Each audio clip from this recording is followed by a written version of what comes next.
नमस्कार दोस्तों। तो आज के सेशन में हम यहाँ पर GS4 जो कि इथिक्स का है, ठीक है, दृष्टि IAS के क्लास नोट्स हैं, उसको हम यहाँ पे सेशन को आगे बढ़ाएंगे। पिछली कक्षा जो हमारी वो समाप्त हुई थी, वो शासन व्यवस्था में ईमानदारी अर्थात प्रोबिटी इन गवर्नेंस पे स्टार्ट हमने एंडिंग किया था। उसके आगे हम टॉपिक यहाँ पे कंटिन्यू रखेंगे। इसके साथ ही मैं बता दूँ कि जो अगला सेशन हमारा आएगा इस सेशन के ख़त्म होने के बाद, वो हिंदी साहित्य का ऑप्शनल सब्जेक्ट जो कि दृष्टि IAS का क्लास नोट्स होगा, उसको हम डिस्कशन करने का प्रयास करेंगे, ठीक है। और इसी तरीके से जो इम्पोर्टेंट नोट्स है उसको भी हम यहाँ पे देखते हुए आगे बढ़ेंगे। इसके साथ ही मैं लिंक कुछ दिन में PDF प्रोवाइड करा दूंगा, और आप अगर आपने इसका वीडियोज़ नहीं देखा है विकास सर के, तो उसको भी आपको मिल जाएगा, उसका लिंक मैं दे दूँगा, तो उसको भी आप देख सकते हैं।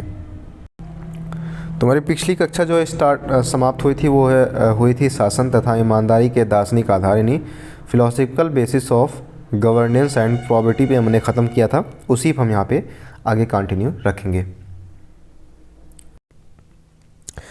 अच्छे शासन की नींव स्थिरता और मधुर संबंधों को सुनिश्चित करते हुए नैतिक गुणों पर रखी जानी चाहिए। महान चीनी दार्शनिक कन्फ्यूशियस ने सदाचार को अच्छे शासन और शांति की आधारशिला माना है। अच्छी शासन कला चीज़ों को सही रूप में लेने और उन्हें सही जगह पर रखने में होती है।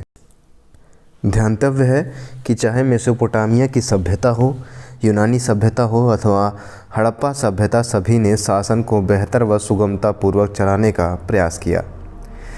प्रारंभ से ही शासन तथा ईमानदारी के दार्शनिक आधारों पर चर्चा होती रही है।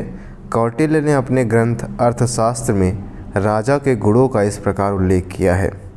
उन्होंने कहा है कि अपनी प्रजा की खुशी में उसकी खुशी निहित है, उसके कल्याण में अपना कल्याण समझता है। जिससे उसे खुद को खुशी मिलती है उसे वह अच्छा नहीं समझता, किंतु जिस किसी बात से प्रजा को खुशी होती है उसे वह उत्तम समझता है।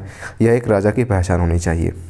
दरअसल ईमानदारी के मूल्य आर्थिक मूल्यों से कहीं अधिक महत्वपूर्ण हैं और शासन में इसकी सख्त आवश्यकता है।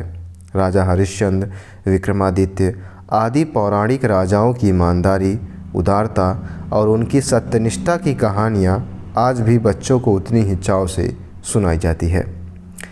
इस प्रकार शासन व ईमानदारी का आधार पारंपरिक दर्शन तथा राजनीतिक दर्शन दोनों में ही खोजा जा सकता है। प्लेटो, अरस्तु, हीगल जैसे दार्शनिकों ने शासन तथा ईमानदारी का विवेचन किया है। इन दार्शनिकों को आप इकाई 5 में विस्तार से पढ़ चुके हैं। यहाँ केवल संक्षिप्त विवरण दिया जा रहा है। प्लेटो के दार्शनिक राजा के सिद्धांत के अनुसार राजा ऐसा होना चाहिए जिसमें विवेक प्रमुख हो, लालच या भोग नहीं। अगर व्यापारी शासन चलाएंगे तो लोभ के अंधे होकर राज्य को हानि पहुंचा सकते हैं। इसलिए राजा को लोभ से मुक्त होना चाहिए। इसका अर्थ है कि शासन में ईमानदारी होनी चाहिए। अरस्तु क्या कहता है? तो अरस्तु के अनुसार राज्य ही व्यक्ति को व्यक्ति बनाता है। इस कथन का भाव यह है कि राज्य अपनी मूल प्रकृति में ही नैतिक संस्था है और कोई भी नैतिक संस्था बेईमानी के आधार पर नहीं चल सकती। अरस्तु के अनुसार राज्य अस्तित्व में इसलिए आया था कि मनुष्य का जीवन सुरक्षित रहे, किंतु यह निरंतर इसलिए चल पा रहा है क्योंकि यह मनुष्य के जीवन को बेहतर बनाता है। वहीं हीगल के अनुसार अगर देखा जाए तो हीगल के अनुसार राज्य एक नैतिक संस्था है। यह परिवार और सिविल समाज से ऊंचे स्तर की नैतिक स्थिति है। वहीं परिवार में परार्थ की भावना रहती है, परंतु यह केवल परिवार तक सीमित व संकुचित होती है। सिविल समाज में व्यवहार सार्वभौमिक होता है, अर्थात सबके प्रति समान होता है, परंतु यह व्यवहार परार्थ का न होकर स्वार्थ का होता है। राज्य इन दोनों को बेहतर पक्षों का समन्वय है और यह सार्वभौमिक परार्थ की भावना पर आधारित है। इसमें निहित है कि राज्य के कर्मचारी स्वार्थ पर नहीं बल्कि लोक कल्याण पर ध्यान देंगे। वहीं बात करें TH ग्रीन की, तो TH ग्रीन के अनुसार राज्य नैतिक जीवन के रास्ते में आने वाली बाधाओं की बाधा है, अर्थात राज्य व्यक्ति के नैतिक जीवन का आधार है, अतः स्वाभाविक रूप से नैतिक है। वहीं उपयोगितावाद का मूल आदर्श है अधिकतम व्यक्तियों का अधिकतम सुख। राज्य प्राकृतिक संस्था नहीं है, बल्कि मनुष्यों ने उन्हें अपने सुखों की वृद्धि के लिए बनाया है। वहीं अधिकारी तंत्र अधिकतम व्यक्तियों के अधिकतम सुख की नीति को लागू करने के लिए जिम्मेदार है। बेईमानी करने का अर्थ है कि जो लाभ समाज को मिलना था वह लाभ किसी कर्मचारी ने अपने पास ही रख लिया। इस तरह का आचरण राज्य के मूल अस्तित्व पर ही सवाल खड़ा करता है, क्योंकि राज्य के अस्तित्व के पहले भी स्वार्थ का ऐसा ही शासन था। इसलिए राज्य के अस्तित्व के लिए प्रशासन में ईमानदारी आवश्यक है। राजधर्म क्या होता है? देखिए, राजधर्म का अर्थ है कि राज्य को अपने नैतिक कर्तव्यों का पालन करना चाहिए और कोई भी अन्य लोभ या दबाव इसके मार्ग में बाधक नहीं बनना चाहिए। अस्तेय तथा अपरिग्रह जैसे मूल्य व्यक्ति को बेईमान होने से रोकते हैं। कौटिल्य ने राज्य के सप्तांग सिद्धांत में स्पष्ट कहा है कि राजा को लोभ और व्यसन से दूर होना चाहिए। उसका स्पष्ट कथन है कि राजा का शासन तभी तक सुरक्षित है जब तक जनता सुख से है और शासन से नाराज नहीं है। वहीं गीता क्या कहती है? भगवत गीता, तो गीता का बल स्वधर्म पालन पर है, यानी खुद का धर्म पालन करना। राजा का धर्म बिना स्वार्थ के ईमानदारी से राजकाज का संचालन करना है, अतः राज्य व प्रशासन में ईमानदारी अनिवार्य है। बात करते हैं उदारवाद और स्वेच्छातंत्रवाद। उदारवादी जॉन लॉक के अनुसार राज्य का शासन तभी तक रहेगा जब तक वह जनता के हितों को सुरक्षित रखेगा और जनता का विश्वास उसके प्रति बना रहेगा। स्वेच्छातंत्रवादी विचारक राज्य की व्यवस्था कुछ अलग तरीके से करते हैं। इनके अनुसार नागरिक मुवक्किल या ग्राहक है और राज्य एक सेवा प्रदाता है। लोगों को यह अधिकार है कि वे उचित सेवाएं प्राप्त करें और उनके लिए उतनी ही कीमत चुकाएं जितनी न्यायोचित है। वहीं नागरिक राज्य को कर अर्थात टैक्स देता है, जो एक तरह से उसकी अधिकारिता या अंशधारिता का ही हिस्सा होता है। उस राशि का संपूर्ण उपयोग समुचित लोक सेवाओं के लिए होना चाहिए।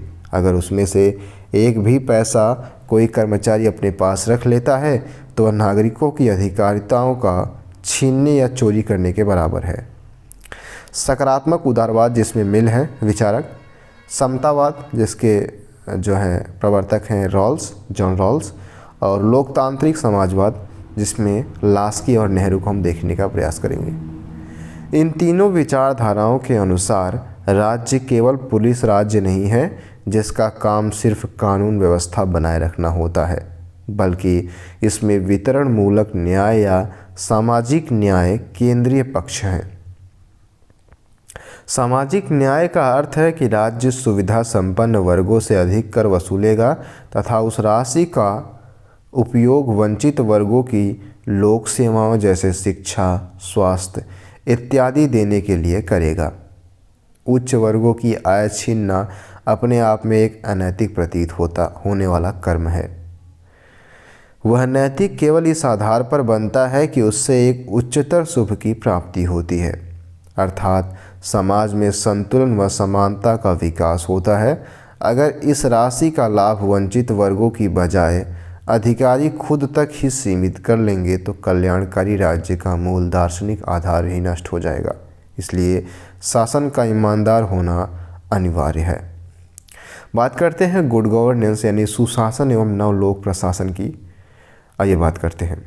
1992 में विश्व बैंक ने सुशासन का दृष्टिकोण प्रस्तावित किया। यह दृष्टिकोण प्रशासकों के नैतिक आचरण को लोक व्यवस्था का सबसे महत्वपूर्ण आधार मानता है। वहीं नवलोक प्रशासन के दृष्टिकोण से यद्यपि प्रशासनिक कार्यकुशलता सर्वाधिक महत्वपूर्ण है, किंतु यह प्रशासन की ईमानदारी को भी उसकी कार्यकुशलता का सबसे महत्वपूर्ण अंग मानता है। हमारा अगला पॉइंट है सरकार में सूचना का आदान प्रदान और पारदर्शिता यानी information sharing and transparency in government. कालखंड का प्रत्येक हिस्सा कुछ विशिष्टताओं को धारण करता है जिससे तत्कालीन समाज की पहचान की जाती है। इसी क्रम में वर्तमान समय की विशिष्टता को निर्धारित करते हुए बहुधा इसे सूचना क्रांति के युग के रूप में चिन्हित करते हैं। लोकतंत्र की सफलता के लिए आवश्यक है कि लोग सरकार में अधिकतम हिस्सा लें और सरकार में लोगों के हिस्सा लेने के लिए जरूरी है कि सरकार में पारदर्शिता हो, क्योंकि पारदर्शी सरकार को ही लोग समझ सकते हैं, वह उसमें सहभागिता कर सकते हैं। महान ग्रीक दार्शनिक अरस्तु ने कहा भी है कि यदि आज़ादी और समानता जैसा कि कुछ लोग समझते हैं प्रजातंत्र में पाई जाएगी, तो वह तभी प्राप्त की जा सकती है यदि सभी लोग समान रूप से सरकार में अधिकतम हिस्सा लें। वही वर्तमान युग सूचना का युग है। सूचना का प्रवाह मानव के सार्वभौमिक मौलिक अधिकारों की रक्षा के लिए अत्यंत आवश्यक है। पारदर्शिता के लिए अधिकतम सूचना को साझा किया जाना चाहिए, साथ ही कुछ सूचनाओं को प्रकाशित करना अनिवार्य होना चाहिए, अर्थात सरकार को गोपनीयता की संस्कृति की जगह पारदर्शिता की संस्कृति को बढ़ावा दिया जाना चाहिए। वहीं प्रत्येक देश की सरकार को सूचना द्वारा संचालित समावेशी समाज के विकास का प्रयास करना चाहिए, जिसमें सभी सूचनाएं तथा सेवाएं बिना लाल फीताशाही के न्यूनतम प्रक्रियागत विलंब के साथ प्राप्त हो सके। परंतु इस आदर्श की प्राप्ति बिना पारदर्शिता की संस्कृति के संभव नहीं है। दरअसल सूचना तक नागरिकों की पहुंच नागरिकों के सशक्तिकरण के साथ साथ नागरिकों को शिक्षित एवं जागरूक बनाने में महत्वपूर्ण भूमिका निभाती है। इसलिए सूचना की उपलब्धता नागरिकों तक होना प्रजातंत्र को सुदृढ़ करने और लोक केंद्रित गवर्नेंस शुरुआत करने की एक कुंजी के रूप में देखा जाता है। वहीं बात करें कि सूचना की सुलभता गरीब और समाज के कमज़ोर वर्गों को सरकारी नीतियों कार्रवाई के विषय में सूचना की मांग करने और उसे प्राप्त करने के लिए सशक्त बना सकती है। इस प्रकार उनका कल्याण हो सकता है। सरकार में सूचना के आदान प्रदान से अधिक भागीदारीपूर्ण वाले प्रजातंत्र को बढ़ावा मिलेगा। जेम्स मेडिसन ने सरकार में सूचना के आदान प्रदान और सूचना के महत्व को रेखांकित करते हुए कहा है, जो व्यक्ति अपना शासक खुद बनना चाहता है उसे अपने आप को ऐसी शक्ति के साथ समर्थ बनाना होगा जो उन्हें जानकारी प्रदान करती है। एक परिपक्व लोकतंत्र में पारदर्शिता और सूचना का आदान प्रदान सुशासन के दो महत्वपूर्ण स्तंभों की रचना करते हैं। सुशासन हेतु ये दोनों अनिवार्य हैं। पारदर्शिता और सूचना का आदान प्रदान प्रशासन व सरकार में जवाबदेहिता, खुलापन तथा सरकार नागरिकों के मध्य विश्वास के सृजन हेतु महत्वपूर्ण साधन है। अब सवाल यह उठता है कि पारदर्शिता से क्या तात्पर्य है। पारदर्शिता का अर्थ है हर व्यक्ति को ऐसी सूचना प्राप्त करने का अवसर मिलना चाहिए जो उसके जीवन की गुणवत्ता को सुधारने में सहयोगी हो और उचित निर्णय लेने में उसकी सहायता कर सके। ट्रांसपेरेंसी इंटरनेशनल ने पारदर्शिता को परिभाषित करते हुए कहा है कि पारदर्शिता नियमों, योजनाओं, प्रक्रियाओं, क्रियाओं पर प्रकाश डालने की स्थिति है। यह क्यों, कैसे, क्या और कितना को जानने की स्थिति है। वहीं बात करें तो पारदर्शिता यह सुनिश्चित करती है कि लोग, अधिकारी, सिविल सेवक, प्रबंधक, बोर्ड निदेशक, व्यवसायी बेहतर समझ व खुले रूप में कार्य करें। संयुक्त राष्ट्र आर्थिक एवं सामाजिक परिषद के मत में पारदर्शिता लोक प्रशासन का आधारभूत मूल्य है। द्वितीय प्रशासनिक सुधार आयोग की शासन में नैतिकता शीर्षक से प्रकाशित चौथी रिपोर्ट में कहा गया है कि लोक प्रशासन में पारदर्शिता शब्द का प्रयोग खुलापन और जवाबदेही के अर्थ में लिया जाता है। वस्तुतः पारदर्शिता का विचार संकुचित रूप में सरकारी खुलेपन को दर्शाता है, लेकिन यह व्यापक रूप से प्रशासनिक नैतिकता के विभिन्न सिद्धांतों के साथ लाता है। सुशासन की प्राप्ति में जिन मूलभूत सिद्धांतों व आदर्शों को महत्वपूर्ण माना जाता है, उनमें सबसे महत्वपूर्ण आदर्श पारदर्शिता है। अब बात करते हैं पॉइंट वाइज यहाँ पे कि सरकार में सूचना का आदान प्रदान और पारदर्शिता का अर्थ हमने क्या देखा है। पहला क्या है कि आंकड़ों की गुणवत्ता में वृद्धि करना, ठीक, इसका महत्वपूर्ण कार्य है। सरकार में जवाबदेहिता व उत्तरदायित्व का बढ़ाना और नागरिक केंद्रित प्रशासन होना चाहिए। सुशासन होना चाहिए, नागरिकों का सशक्तिकरण, सरकार में खुलापन और भ्रष्टाचार में कमी, ये जो है पारदर्शिता को दर्शाते हैं। ठीक है, ये पॉइंट वाइज हमने समझने का प्रयास किया। बात करें तो विचारणीय बिंदु है कि पारदर्शिता सूचना के आदान प्रदान से एक बृहद अवधारणा है। सूचना के आदान प्रदान में सरकार की विभिन्न संस्थाओं के सूचना या डेटा संग्रहण की जानकारी की जानकारी की अलावा नागरिकों को सरकार एवं प्रशासन संबंधी विभिन्न गतिविधियों की जानकारी मिलती है। तो वहीं पारदर्शी शासन प्रणाली के अंतर्गत निर्णय लेने के मानदंडों, प्रक्रियाओं और प्रणालियों से संबंधित जानकारी सभी के लिए खुले तौर पर उपलब्ध होती है। इस प्रकार पारदर्शिता के लिए सूचना का आदान प्रदान अपरिहार्य है। भारत जैसे विशाल देश में सूचना के आदान प्रदान में अनेक चुनौतियां हैं। इसका विशाल भौगोलिक आकार, अत्यधिक जनसंख्या तथा भाषाई विविधता सूचना के आदान प्रदान को अत्यंत जटिल बना देते हैं। इसलिए तकनीकी का प्रयोग किए बिना भारत में सूचना का आदान प्रदान समुचित तरीके से नहीं किया जा सकता।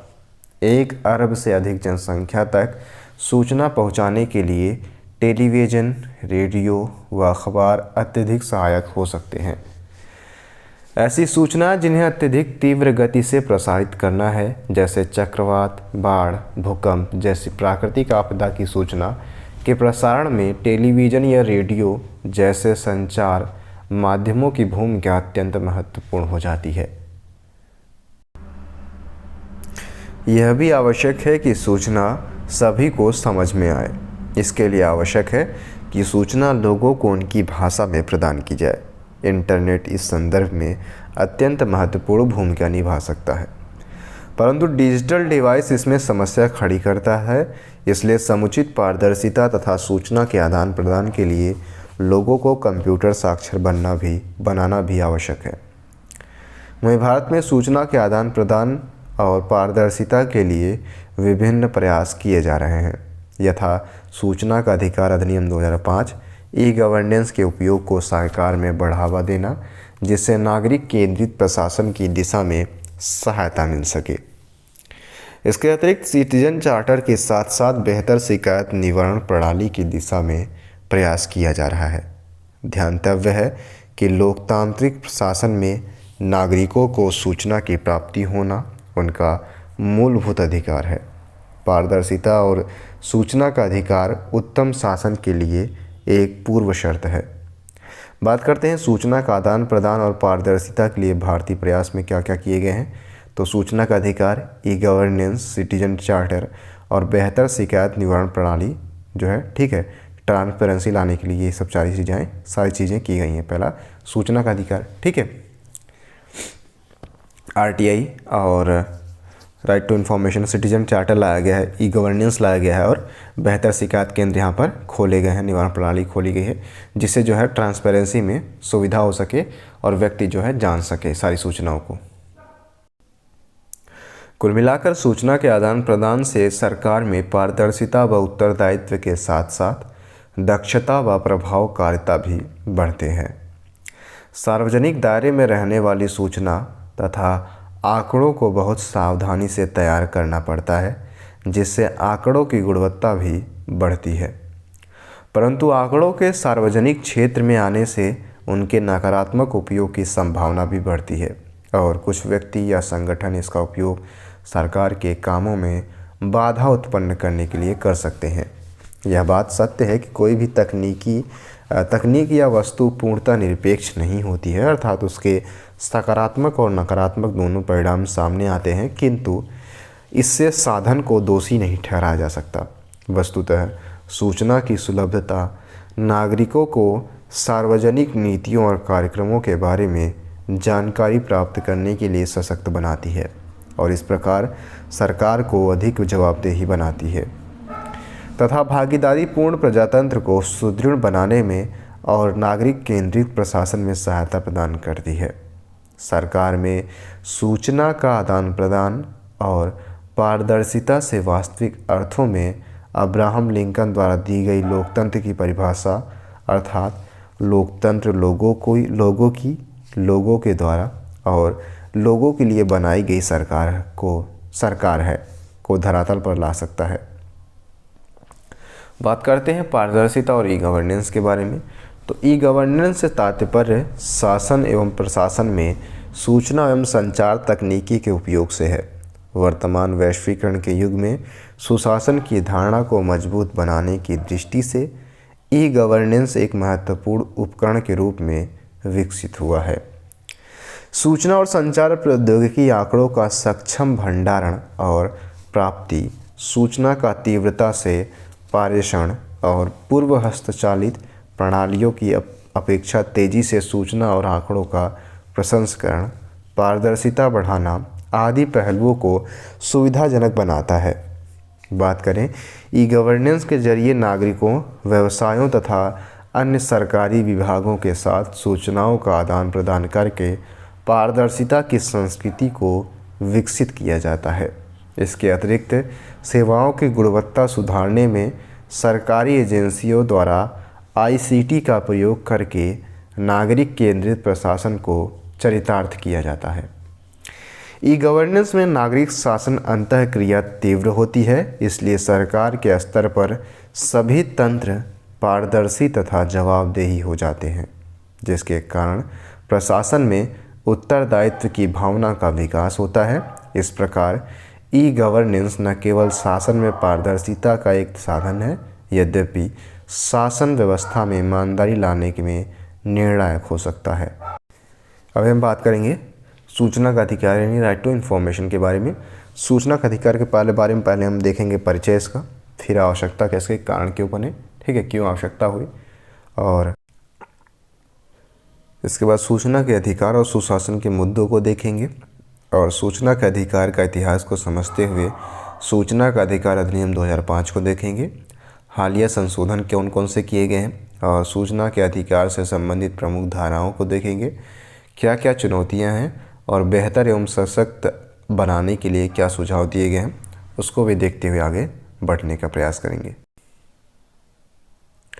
सूचना का अधिकार अधिनियम एक पथ प्रदर्शन विधान है जो गोपनीयता के अंधकार से पारदर्शिता के युग में जाने का संकेत देता है। यह लोक प्राधिकारियों के मस्तिष्क को चेतना प्रदान करता है जो संदेह और गोपनीयता से घिरा हुआ है। अर्थात सूचना का अधिकार भ्रष्टाचार से संघर्ष करने और ज़्यादा भागीदारी पूर्ण वाले प्रजातंत्र की दिशा में अग्रसर करने में सहयोग करता है।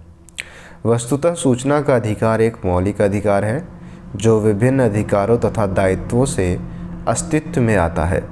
भारतीय संविधान विशिष्ट रूप से सूचना के अधिकार का उल्लेख नहीं करता, लेकिन सर्वोच्च न्यायालय ने पूर्व में इसे एक ऐसे मौलिक अधिकार के रूप में मान्यता दे दी थी जो लोकतांत्रिक कार्य संचालन के लिए जरूरी है।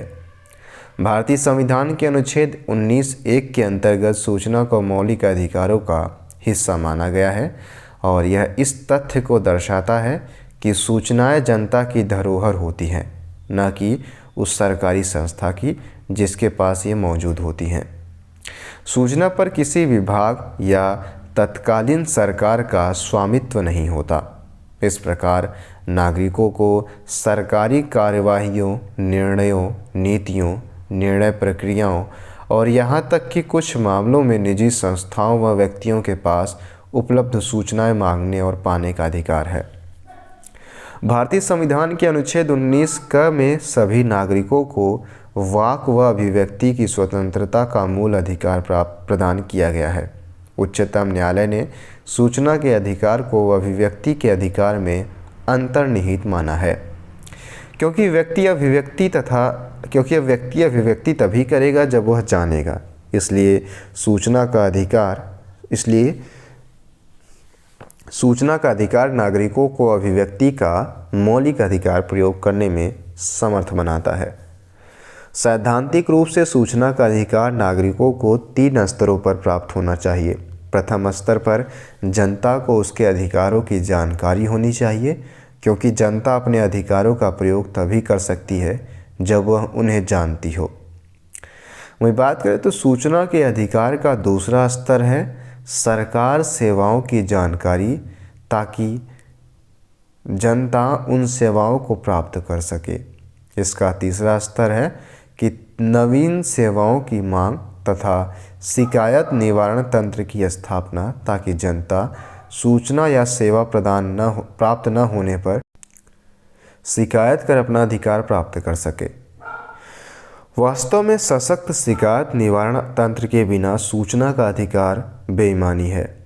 सुशासन देश के समावेशी विकास के लिए आवश्यक है और सुशासन के मुख्यतः 4 तत्व हैं: पारदर्शिता, जवाबदेही, संभाव्यता और सहभागिता।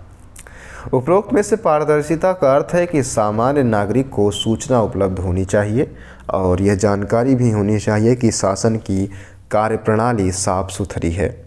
सूचना का अधिकार आम नागरिकों की पहुंच शासकीय अभिलेखागार तक बनाता है और इस रूप में यह सुशासन की बुनियादी ज़रूरत है। इन आवश्यकताओं को ध्यान में रखते हुए भारतीय संसद ने 2005 में सूचना का अधिकार अधिनियम पारित किया। सूचना का अधिकार अधिनियम व्यापक स्वरूप का है और शासन के प्रायः सभी विषय इसकी परिधि में आते हैं। ऐसे बहुत कम विषय छोड़े गए हैं जिनके विषय में सूचना प्रदान नहीं की जाएगी।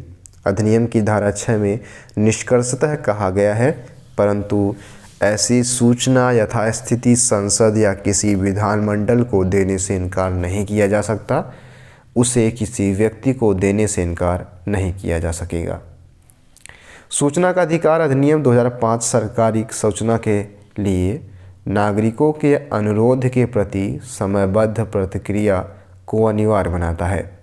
इस अधिनियम का मूल लक्ष्य नागरिकों को सशक्त बनाना, सरकार की कार्यप्रणाली में पारदर्शिता व जवाबदेही को बढ़ावा देना, भ्रष्टाचार को रोकना और लोकतंत्र को सही अर्थों में जनता के लिए कार्य करने हेतु तैयार करना है।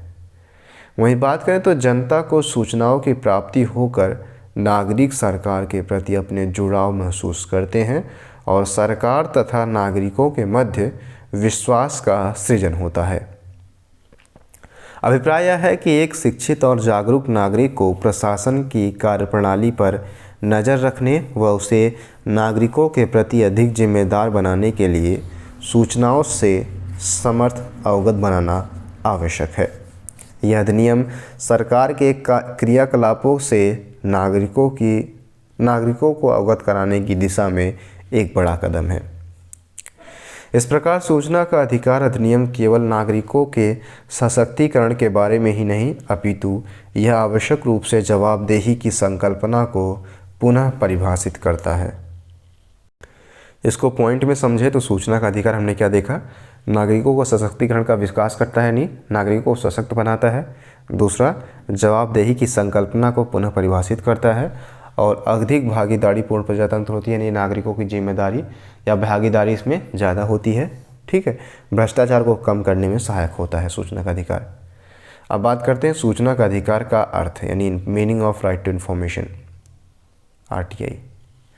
सूचना के अधिकार का अर्थ है नागरिकों तक सरकारी सूचना की पहुंच, अर्थात नागरिकों और गैर सरकारी संगठनों की सरकारी कार्यों, निर्णयों तथा उनके निष्पादनों से संबंधित फाइलों और दस्तावेजों तक औचित्यपूर्ण स्वतंत्र पहुंच होनी चाहिए।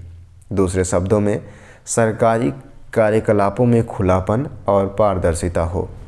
1992 में विश्व बैंक द्वारा जारी प्रशासन एवं विकास नामक दस्तावेज में प्रशासन के 7 पहलुओं में से एक पारदर्शिता एवं सूचना भी थी। कौन कौन से थे देखते हैं। सूचना का अधिकार क्या है, रिकॉर्ड, दस्तावेज व नोट्स के प्रति लेना, ठीक है, यानी कॉपी लेना, फोटोकॉपी लेना। दूसरा, कार्य, दस्तावेजों और रिकॉर्ड्स को देखना। तीसरा, किसी भी तरह की सूचना प्राप्त करना।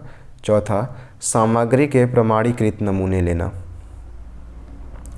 बात करते हैं सूचना के अधिकार की आवश्यकता के कारण, यानी cause for need of right to information.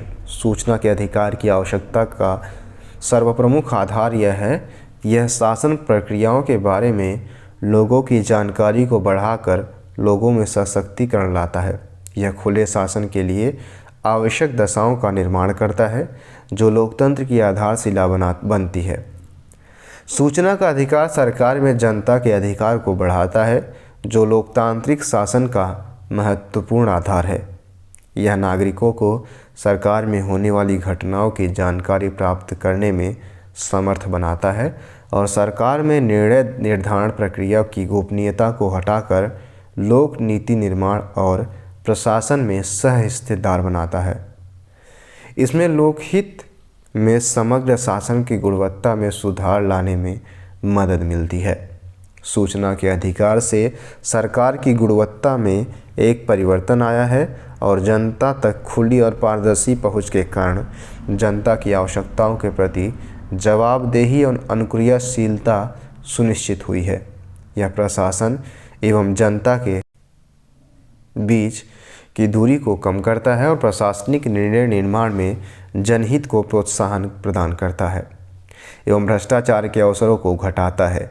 यह प्रशासन को जनता की आवश्यकताओं के प्रति अधिक संवेदनशील बनाता है और यह लोक सेवकों के द्वारा सत्ता के दुरुपयोग के अवसरों को भी कम करता है। जनता को सूचनाएं न मिल पाने के क्या कारण हैं? पहला, ऑफिशियल सीक्रेट एक्ट 1923 या शासकीय गुप्तता अधिनियम। इस अधिनियम में ऐसी सूचनाएं देने पर रोक थी जो राजद्रोह, जासूसी या देश की एकता को नुकसान पहुंचा सकते हो, किंतु इस कानून का प्रभाव ऐसा था कि प्रायः प्रत्येक सूचना को गुप्त या छिपा कर रख लिया जाता था। दूसरा, भारतीय साक्ष्य अधिनियम 1872। इस अधिनियम की धारा 123 और 124 में प्रावधान है कि कोई भी व्यक्ति विभागाध्यक्ष की अनुमति के बिना सरकारी दस्तावेजों को गवाही के रूप में प्रस्तुत नहीं कर सकेगा।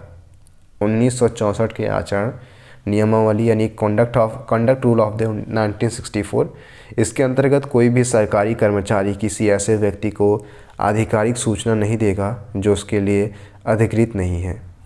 अगला है सूचना का अधिकार और सुशासन के मुद्दे, यानी issue related to good governance and right to information. सूचना का अधिकार एक तो स्वयं एक अधिकार है और कई अन्य अधिकारों को भी सशक्त करता है, जबकि सुशासन में मानवाधिकार और मानव विकास के विभिन्न मुद्दे हैं।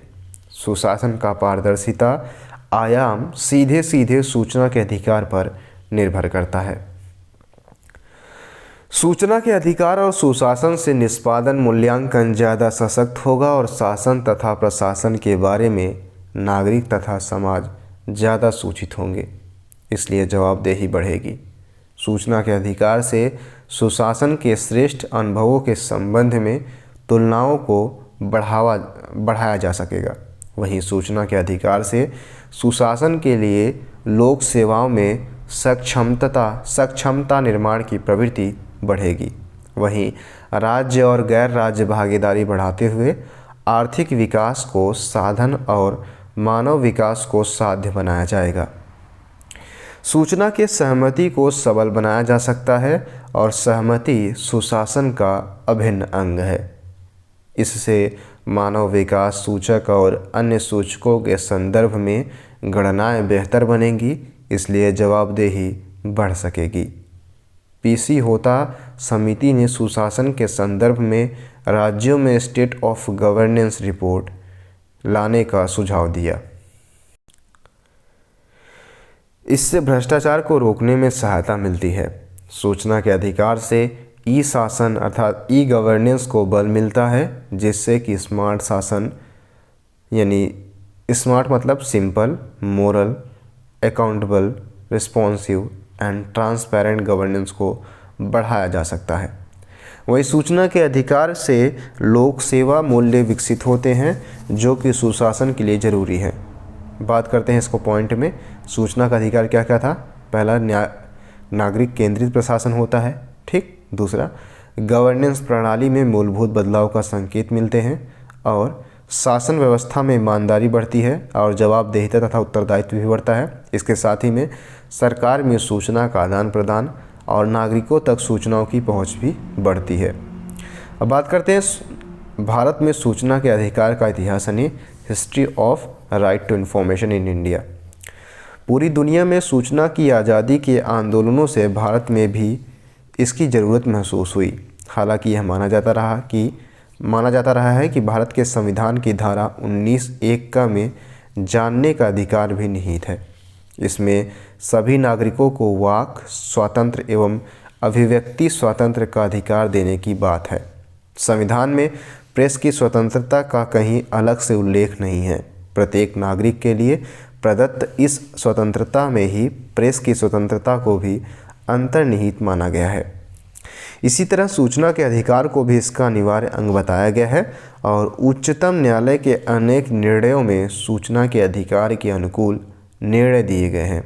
जैसा कि इंडियन एक्सप्रेस न्यूज़पेपर्स बनाम भारत संघ 1985 के मामले में उच्चतम न्यायालय ने कहा कि नागरिकों को सरकार के संचालन संबंधी सूचनाओं के विषय में जानने का अधिकार है। हमदर्द दवाखाना बनाम भारत संघ 1960 में कहा गया कि सामान्य हित के विषयों पर विचार और सूचना ग्रहण करने तथा पाने का अधिकार भी वाक एवं अभिव्यक्ति की स्वतंत्रता में शामिल है।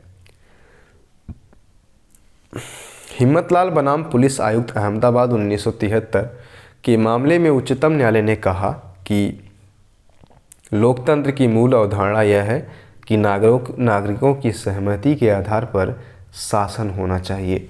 यह सहमति स्वतंत्र और स्वाभाविक होने के साथ ही विभिन्न स्रोतों से प्राप्त पर्याप्त सूचनाओं और विचार विमर्श पर आधारित होनी चाहिए। द्वितीय प्रेस आयोग 1982 के अनुसार लोकतंत्र का आधार जागरूक और जानकार जनमत है और जनता अपना मत तभी बता सकती है जब उसे पूरी जानकारी हो। इसलिए यह ज़रूरी है कि सरकार के पास जो भी जानकारी है वह जनता को उपलब्ध हो। 10वीं पंचवर्षीय योजना के दस्तावेज में कहा गया कि अगर सूचना को अधिकार के तौर पर सभी नागरिकों को उपलब्ध कराया जाए तो शासन के लिए विकास योजनाओं का कार्यान्वयन आसान हो जाएगा। वहीं भारत में सूचना के अधिकार के लिए सबसे ठोस, स्पष्ट एवं अनवरत आंदोलन राजस्थान के किसानों ने चलाया।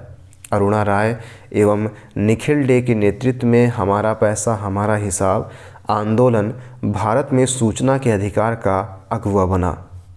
सन 1975 में IAS की नौकरी छोड़कर जन आंदोलन से जुड़ी अरुणा राय ने 1987 में राजस्थान के देवडुंगरी गांव में एक संगठन की नींव रखी, मजदूर किसान शक्ति संगठन। भारत के पूर्व एयर मार्शल पीके डे के पुत्र निखिल डे तथा स्थानीय कार्यकर्ता शंकर सिंह की मदद से इस संगठन ने जल्द ही अपनी मजबूती पकड़ बना ली और इस नेतृत्व में मजदूरी, आजीविका के साधन तथा जमीन के सवालों पर आंदोलन तेज हुआ। इसी तरह विकास योजनाओं में गबन तथा कम मजदूरी के खिलाफ 1993 में आरंभ अभियान ने धीरे धीरे पारदर्शिता के लिए आंदोलन का रूप लिया और इसी दौरान अपना गांव अपना काम योजना में भारी अनियमितता का भंडाफोड़ करने के लिए इससे संबंधित दस्तावेज की मांग करते हुए 15 जून 1994 को भीम राजसमंद में धरना दिया गया। इसी वर्ष जून महीने में पाली जिले के कोट किराना गांव में ग्रामीणों के दबाव में बीडीओ द्वारा दी गई जांच में फर्जीवाड़े का पता चला। इसके बाद भ्रष्टाचार के खिलाफ जन सुनवाई का अनूठा प्रयोग हुआ। जन सुनवाई में दस्तावेजों को ग्रामीणों के बीच जांच के लिए पेश करने पर भारी गड़बड़ियों का पता चला और 4 जिलों में जन सुनवाई के आधार पर मजदूर किसान शक्ति संगठन ने भ्रष्ट अधिकारियों एवं जनप्रतिनिधियों के खिलाफ मुकदमा दर्ज कराने का प्रयास किया, लेकिन इसकी अनुमति नहीं मिली। इसके बाद मजदूर किसान शक्ति संगठन ने जानने के अधिकार को लेकर आंदोलन तेज कर दिया। 1 मई 2000 को राजस्थान विधानसभा ने सूचना का अधिकार कानून पारित किया।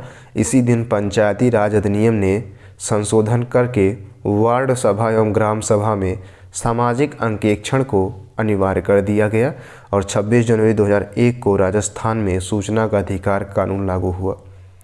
राजस्थान को सूचना का अधिकार देने वाले पहले राज्य का श्रेय भले ही न मिला हो, लेकिन यहाँ के ग्रामीणों को पूरे देश में इसकी अवधारणा और उदाहरण पेश करने का ऐतिहासिक गौरव अवश्य प्राप्त हुआ।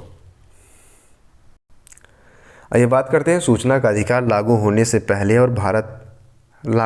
पहले भारत और विश्व परिदृश्य, यानी outlook of the world and India before implementation of the right to information. Britain दुनिया में शासकीय गोपनीयता कानून बनाने वाला पहला देश है।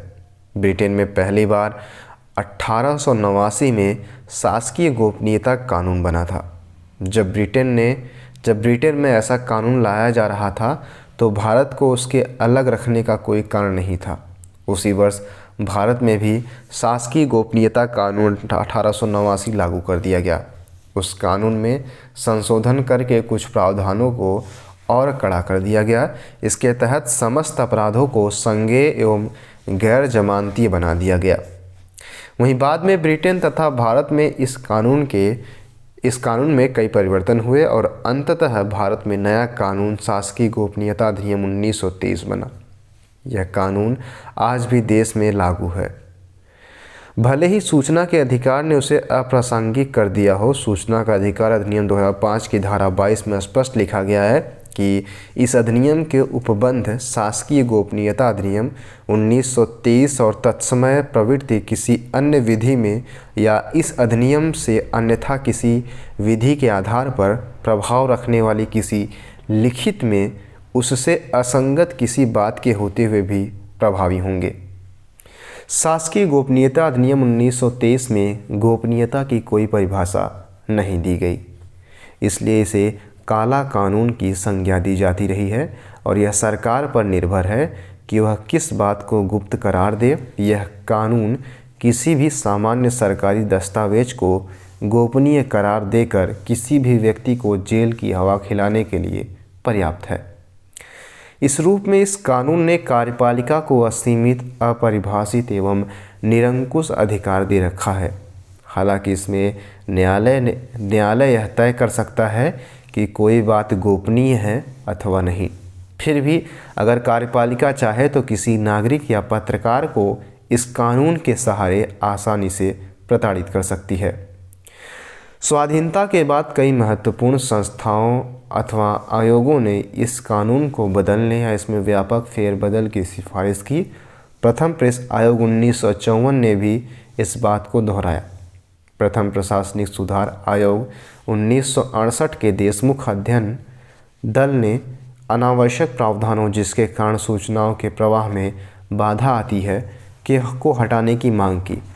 वहीं भारतीय विधि आयोग 1971 में राष्ट्रीय सुरक्षा पर अपनी रिपोर्ट में शासकीय गोपनीयता कानून 1923 की धारा 5 का उल्लेख करते हुए सुझाव दिया कि ऐसे सामान्य प्रकटीकरण पर जिनसे राज्य हित प्रभावित नहीं होते हैं मुकदमा चलाने की स्वीकृति नहीं देनी चाहिए। ऐसी ही सिफारिशें भारतीय प्रेस परिषद 1981 में official secrecy and the press नामक अपनी रिपोर्ट में की। द्वितीय प्रेस आयोग 1982 में इसे निरस्त करने की मांग की। इन सिफारिशों के बावजूद अब तक यह कानून कायम है। हालांकि सूचना के अधिकार ने इसे अप्रासंगिक बना दिया है। वीरप्पा मोइली की अध्यक्षता में गठित द्वितीय प्रशासनिक सुधार आयोग 2006 ने तो इस कानून को निरस्त कर देने का सुझाव दिया है। अमेरिका के न्यायाधीश बर्गर ने रोजेनब्लेट नामक बेयर 1966, 383 US 75, 49 से 95 नामक वाद में कहा था कि जनता के सुनने का अधिकार उसके बोलने के अधिकार में अंतर निहित है। आम नागरिकों के लिए सूचना पाने का अधिकार सरकार या किसी प्रसारण लाइसेंसीधारी या किसी व्यक्ति के किसी विषय पर अपने विचारों को प्रसारित करने के अधिकार से ज़्यादा महत्वपूर्ण है। हेराल्ड जे लास्की के अनुसार जिन्हें भरोसेमंद और वास्तविक सूचनाएं नहीं मिल पाती उनकी स्वतंत्रता खतरे में है। आज नहीं तो कल उनका नष्ट होना स्वाभाविक है। सत्य किसी भी राष्ट्र का मुख्य धरोहर है और जो उसे दबाने या छिपाने की कोशिश करते हैं अथवा जो उसके उजागर होने से भयभीत रहते हैं, बर्बाद होना उनकी नियति है।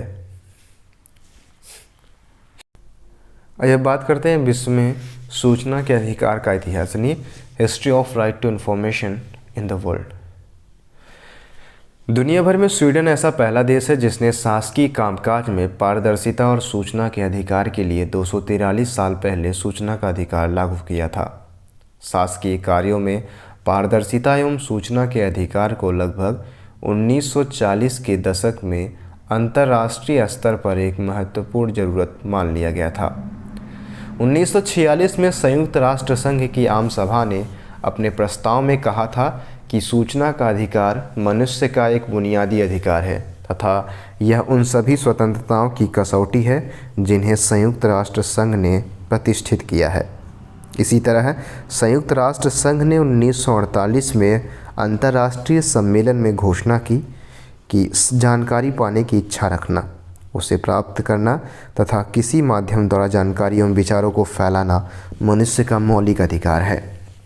फिनलैंड ने 1951 में सरकारी दस्तावेजों की सार्वजनिक प्रकृति निर्धारित करने संबंधी कानून के रूप में पारदर्शिता लागू की गई। Canada, America, France, New Zealand, Australia जैसे देशों ने संयुक्त राष्ट्र संघ की भावनाओं के अनुरूप सूचना के अधिकार संबंधी कानून बनाए। हालांकि इनमें कई प्रकार के निर्बंधन व अपवाद भी रखे गए हैं, इसके बावजूद पूरी दुनिया में सूचना के अधिकार की लहर चल पड़ी। ब्रिटेन ने अपने 100 वर्ष पुराने गोपनीयता कानून में संशोधन किया। वहीं कनाडा में एक्सेस टू इंफॉर्मेशन एक्ट 1982 के जरिए सूचना का अधिकार लागू हुआ और अमेरिका के सूचना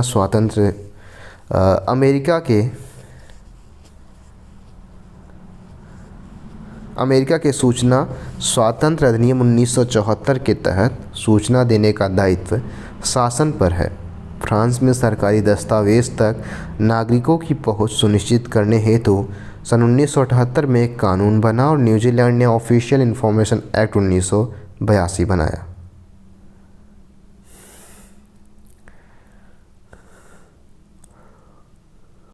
अब बात करते हैं भारत में सूचना का अधिकार लागू होने के विविध चरण, यानी various step of implementation of right to information in India. इसको हम अगली सेशन के माध्यम से देखने का प्रयास करेंगे। आई होप आपको वीडियो समझ में आया होगा। ठीक है, तो thank you so much, keep loving, keep supporting and keep stay with us. Thank you so much.